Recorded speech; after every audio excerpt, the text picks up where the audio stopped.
People think their home is going to sell like that. Yeah, it does take a lot of effort, a lot of planning, but it can be done and successfully too. Should you sell before you buy in this market? Hey, I'm Greg. And I'm Liz. From the Holmes Real Estate team here in Surrey, BC.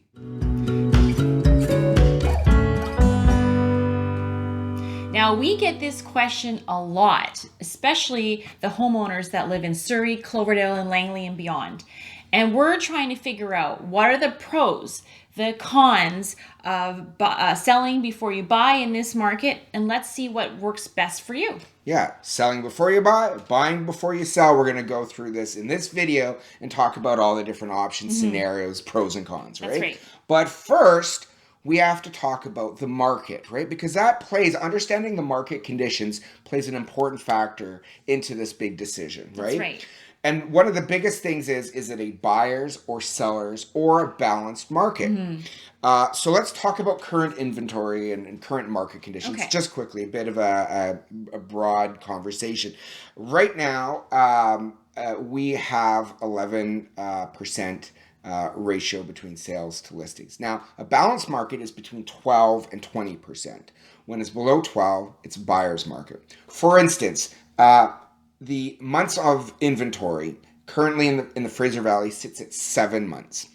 That means that if no new product comes onto the market, it will take 7 months to clear all the current homes available for sale. And that's a long time.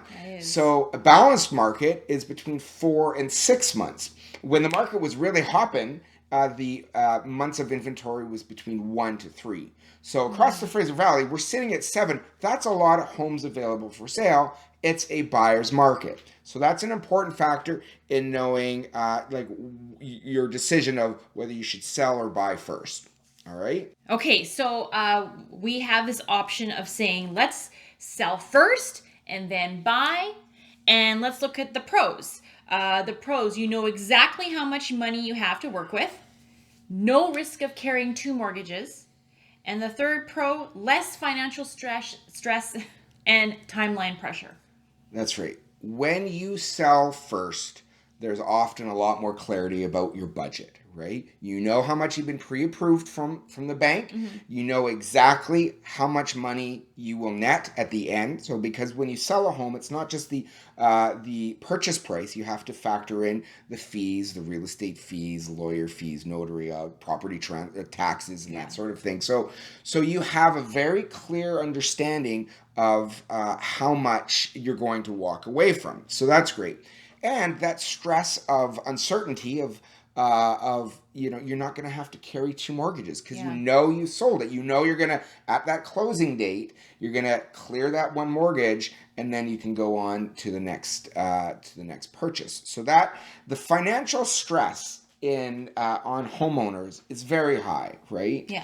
That's probably one of the biggest challenges that home sellers and buyers feel is the financial pressure, especially when we're in the lower mainland. We're dealing with such big dollars now, right? Yeah. So by selling first, you just have that certainty and you don't have to worry about all those costs.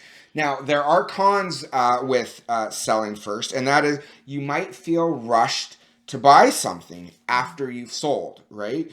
You might need temporary housing or a longer closing date. And you could possibly miss out on your dream home while you're waiting to sell. Yeah. So, quickly when you think about that, when you might feel rushed to buy something. So say you've sold your place.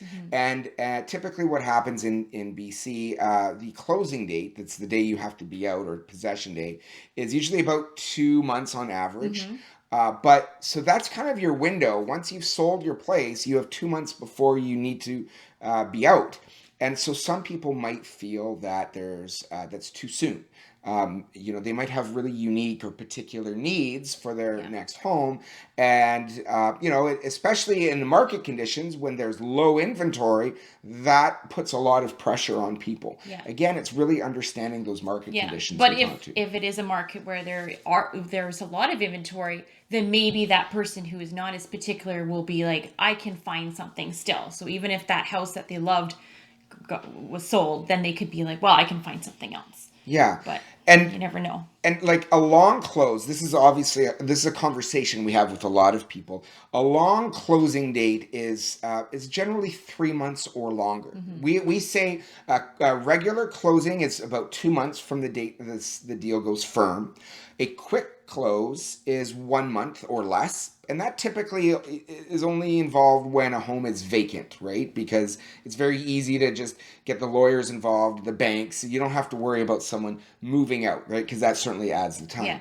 A long close is 3 months or more.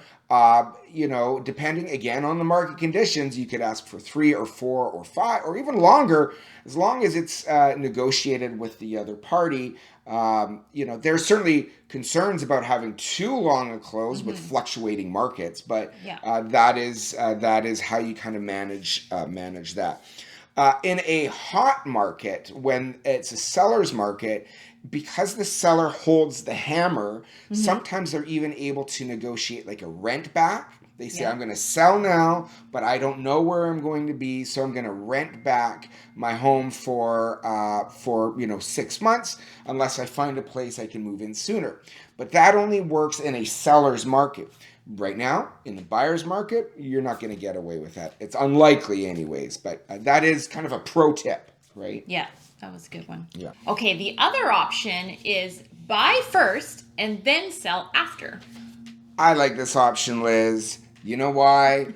Because you can take your time and find the right home. That's right. It's really nice not to have that extra pressure of being out by a certain time.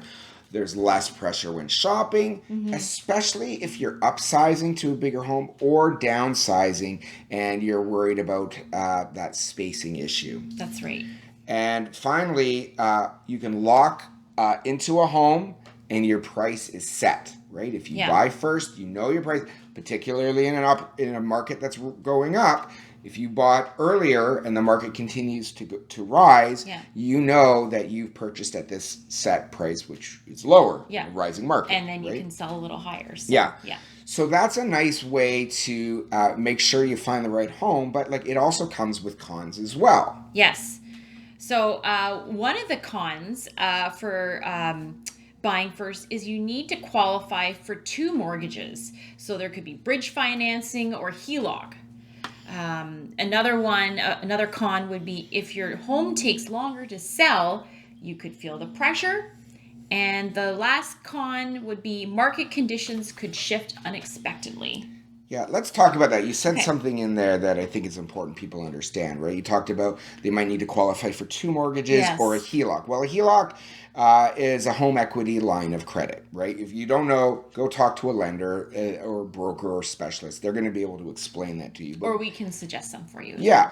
But the big thing is some people, they have all equity in their home, right? They have no mortgage, which is wonderful. What a benefit to have. And they say, okay, well, I'm going to just use the equity in my home to buy my next place. So I don't have that stress of having to sell right away. But the problem is like HELOCs and doing that, they don't just happen like that. Like you have to have some lead time. You need to prepare, plan, and talk to the banks, the lenders, so you know exactly what is entailed in that. And again, I'm no expert, right? But my understanding is that the lenders will often require a property appraisal.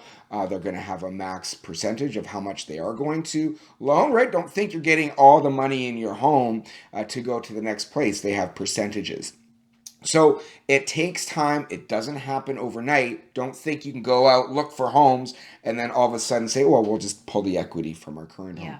You still would likely want to have a subject condition to making sure all your finances are arranged. It might not be subject to a mortgage, but it's subject to making sure the bank is going to give you the money that you require for that next place, right? So, if your home does take longer to sell, you start to feel that pressure, right? You bought a home already.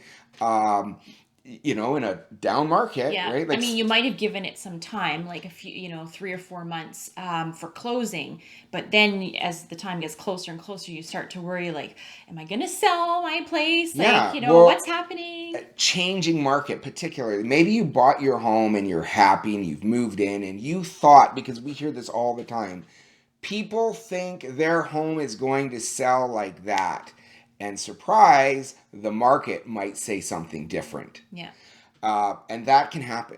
All of a sudden, your home is on the market for 1 month, 2 months, 3 months. All of a sudden, it's 5 months. The world economics starts to change, and things really quiet down. And now, again, you've got this financial pressure of these added costs that you didn't expect to go on so long. So it's really something to take into consideration, because market conditions can change unexpectedly. That's right.